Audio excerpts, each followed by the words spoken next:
Morning sa ating lahat. Ayan, maaga nga pala kaming umalis pupuntang DVMCI at nalampasan na rin namin yung 2.5 oras na 7 kilometrong traffic sa Jadi. Safe sa Infinite Road Construction.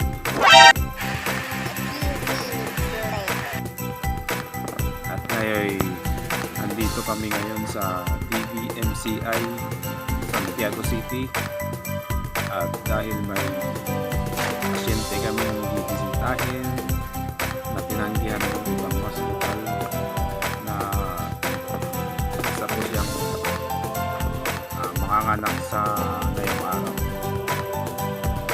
So kaya puntahan na namin at siguro ay hanggang dito muna yung video na to. Paubos na yung baterya ng ating printer. At ayun na nga, naabutan namin yung nagbabantay na makaupo. Maganda ang kanyang balita dahil successful ang kanyang panganganak.